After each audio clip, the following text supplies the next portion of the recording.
Hello bachcho, let's read out the question first. A circuit has a section AB shown in figure. The EMF of the source equals to 10 volt.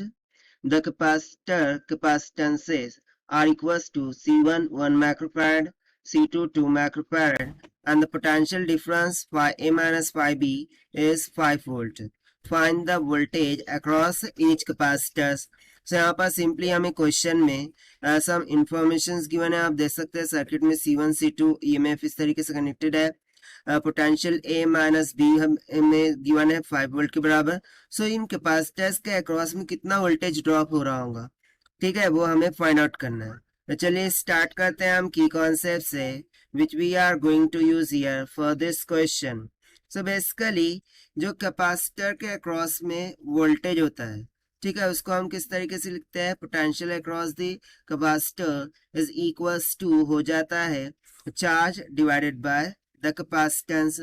सो इस conceptual फॉर्मूले का हम यहाँ पर use करेंगे। सो देखिए, यदि मैं सर्किट को देखूं तो सर्किट कैसे कनेक्टेड है। यहाँ पर C1 capacitance, C2 capacitance battery के थ्रू सीरीज में कनेक्टेड है across the terminal A and B, ठीक है। सो यदि मैं यहाँ पर इसको रीड्रॉ करूँ सर्किट को, यानी कि जो EMF है उसकी पोजीशन को मैं चेंज कर दूं तो सर्किट में कोई इफेक्ट नहीं पड़ेगा। सो इसको रीड्रॉ करके हम कुछ इस तरीके से तैयार कर सकते हैं, राइट। सो बेसिकली ये वाला जो वोल्टेज मैंने यहाँ पर ड्रॉ किया है, ये बैटरी आपको जो दिख रही है, ये बेसिकली किसको रिप्रेजेंट कर रही है, potential across A and B, that is phi A minus phi B 5 volt को इंडिकेट कर रही है। और ये वाली जो बैटरी थी मैं उसको एज इट इज रख रहा हूँ EMF की, और ये हो जाएगा C1 C2। अब इसमें से यदि मैं इस EMF को इस 5 वोल्ट के साथ ऐड कर दूं तो कोई फर्क नहीं पड़ेगा क्योंकि दोनों सीरीज में कनेक्टेड है।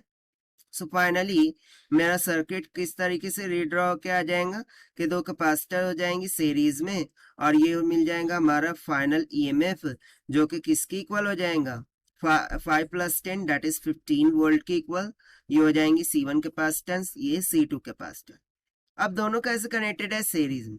सो यदि मैं मानूं कि इसमें से जो चार्ज फ्लो हो रहा है वो Q है, सो दोनों ही कैपेसिटेंस से सेम चार्ज फ्लो होगा, that is Q, right. So यहाँ से हम Q को क्या लिख सकते हैं, this will be equals to by using the formula this capacitance into voltage.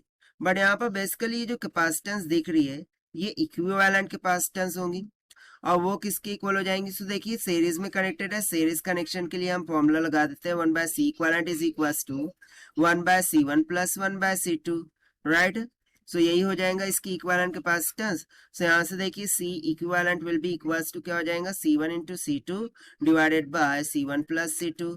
So that will be equals to C1 कितना है 1 मल्टीप्लाई बाय C2 कितना है 2 divided bye 1 plus 2 will be comes out 2 divided by 3 microfarad की equal, ठीक है। ये हमारा C equivalent यहाँ से निकल के आ गया।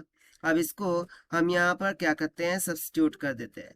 सो मुझे जो चार्ज फ्लो हो रहा है वो मिल जाएगा, this will be equals to 2 divided by 3 into 10⁻⁶ micro का मीनिंग होता है, मल्टीप्लाई बाय पोटेंशियल कितना है, तो देखिए ये वाला पोटेंशियल बात कर रहे हैं 15 की। सो ये जाएगा 3 5 ज़ा 15 5 2 ज़ा 10। सो चार्ज कितना फ्लो हो रहा है 10 माइक्रो कूलम की इक्वल। अब ये जो चार्ज है वो दोनों ही कैपेसिटर के अक्रॉस में सेम टू सेम फ्लो हो रहा है।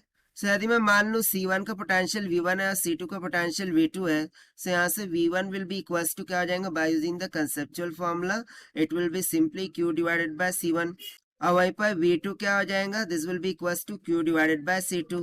So V1 will be comes out 10 microcoulomb यानी कि 10⁻⁶ डिवाइडेड बाय C1 कितना है 1 माइक्रोफैराड यानी कि 10⁻⁶ का फैराड। सो -6 से कैंसिल हो जाएगा 10⁻⁶। से यहाँ से V1 कितना निकल के आएगा 10 वोल्ट की equal.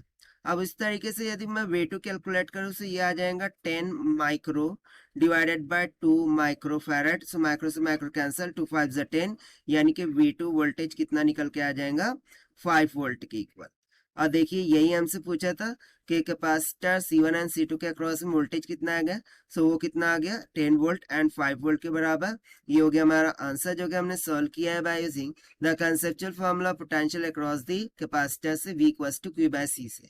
So this is the required solution. I hope you understood well. Best of luck. Thank you.